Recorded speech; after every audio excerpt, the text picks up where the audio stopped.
prof actually at the University of Manitoba, program director for the Aboriginal Focus programs. And I had this, I was writing research as an anthropologist about the city, analyzing the interaction between the different social groups and how politics interacts. And incredibly enough, I was complaining to one of my friends about it, an older gentleman who worked for the Social Planning Council of Winnipeg. It was just kind of a little think tank here in Winnipeg. And he said, well, quit complaining and do something, run for office.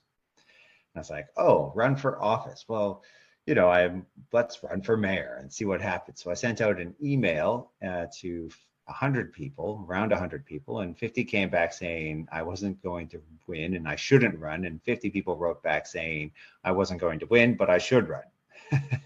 So everyone thought I wasn't going to win.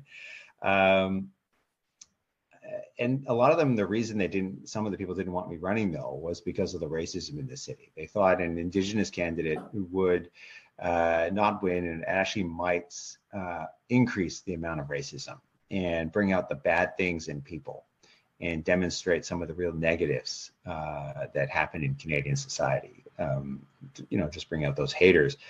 And yes, we did have our share of people who weren't happy that I was running, but we also had a lot of people that rallied around, and they were very interested in different ideas and what we were talking about, the team. And the team actually grew from 3 people to literally hundreds of people by the end of the campaign, which was quite overwhelming and very difficult to grow an organization like that with no infrastructure. And remember, I didn't grow up in Winnipeg. I don't have a network here. But what happened was afterwards, it led to some different opportunities, and I was offered the opportunity of running in the most unwinnable riding for the Liberal Party, which was Winnipeg Centre. We talk a lot about this in politics, how the people who may be racialized or women are often offered the ridings which are actually the most difficult to win. We have a lot of candidates and women running for office, but we give them the ridings that they can't win. And it was just after the mayoral campaign, about 8 months later, and we built off what we were doing, that new team that we had assembled, and off we went. And we were able to defeat a very long-term NDP MP who had been in the riding for a long time, 18 years, and he was a good guy, but it was very hard when you're not in government to accomplish things for people. And we were able to win. And the goal of winning was actually to make life better for people in the riding, to actually go to Ottawa and say, hey, we know you talk about financial issues, we're going to pull the cover of the bed this direction a little bit, so we're actually a little bit warmer as well. These are the most important things that MPs need to be debating and pushing for, that go beyond identity politics, but really looking at how the allocation of resources occurs in our society. Because the allocation of resources then leads to the accumulation of resources by various people and the ability to create more resources for various groups.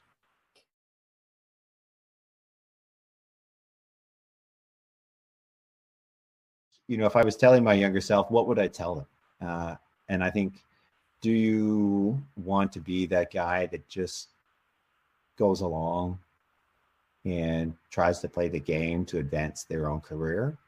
Or do you want to stand up for things which are important to you? Do you want to be, sitting in the back bench and then becoming a little parliamentary secretary and then hoping maybe you can get into cabinet, and then you sit in cabinet and maybe one day, maybe you'll go into higher level cabinets or, the inner circle of cabinet?